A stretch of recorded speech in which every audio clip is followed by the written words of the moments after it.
स्वयंपाकात स्वादाची जान, डीएम मसाले तुमच्या घराची शान. छत्रपती शासन महिला गृह उद्योग कबनूर इचलकरंजी घेऊन येत आहेत अस्सल परंपरेची मराठमोळी चव म्हणजेच डीएम मसाले. मटन मसाला, चिकन मसाला, धणे पावडर, गरम मसाला, बिर्याणी मसाला, तिखट चवदार मसाले आणि चटणी म्हणजेच डीएम मसाले. तर आजच आपल्या जेवणाची रंगत वाढवण्यासाठी केमिकल विरहित डीएम मसाले, गृहिणींच्या मनातले मसाले आणि चटणी अवश्य वापरा. डीएम मसाले महिला बचत गटाद्वारे करणारे स्वच्छ माफक दरामध्ये म्हणजेच डीएम मसाले. संपर्क दिव्याताई मगदूम, मोबाईल 91 30 80 22 55.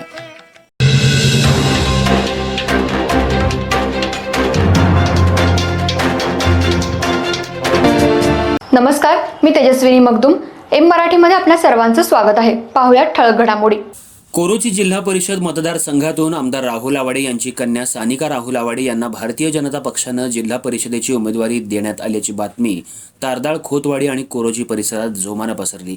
त्यामुळे सोशल मीडियावर तीव्र संताप व्यक्त केला जातोय. गतवर्षी तारदाळ इथल्या शाळेच्या जागेला कंपाऊंड घालण्यावरून प्रसाद खोबरे आणि माजी आमदार प्रकाश आवाडे यांच्यामध्ये जोरदार वादावादी झाली होती. एकमेकांना बघून घेण्याची भाषाही वापरली गेली होती. याचाच परिणाम म्हणून यावेळी जिल्हा परिषदेमध्ये प्रसाद खोबरे यांची सून प्रियांका प्रवीण खोबरे यांची उमेदवारी कापल्याची शंका तारदाळ, खोतवाडी परिसरातून व्यक्त होतीये. तर आवाडे यांच्या घरातीलच उमेदवार द्यावा यासाठी तारदाळ आणि खोतवाडी परिसरातून काही नागरिकांनी आवाडे यांच्या घरातीलच उमेदवार द्यावा अशी मागणी केली होती. या पार्श्वभूमीवर सोशल मीडियावर तिखट प्रतिक्रिया उमटल्या जात असून मागणी करणाऱ्या नागरिकांचा तीव्र शब्दात निषेध व्यक्त केला जातोय. तारदाळ गावातील 100हून अधिक गोरगरीब नागरिकांना जिल्हाधिकारी कोल्हापूर यांनी राहण्यासाठी घर बांधावं याकरिता कायदेशीर सनद देऊन जागा दिल्या होत्या. या जमिनीवर आवाडे यांच्या सन्मती विद्यालयानं अतिक्रमण केलंय आणि त्या जमिनी लाटल्या आहेत. याबाबत गावातील नागरिकांनी अनेक वेळा आंदोलनं केलीत, पण आवाडे यांच्या राजकीय ताकदीसमोर त्यांचा निभाव लागला नाही, अशा भावना नागरिकातून व्यक्त केल्या जात आहेत. तारदाळ गावातील जमिनी लाटून उद्योगधंदे उभे केले, तारदाळच्या जमिनीवर शाळा उभी केली, पण गावातील एकाही व्यक्तीला त्या शाळेमध्ये नोकरीला घेतलं नाही. बीपीएड कॉलेज बंद पडलंय, तरीही अनेक एकर जमीन घशात घातली आहे.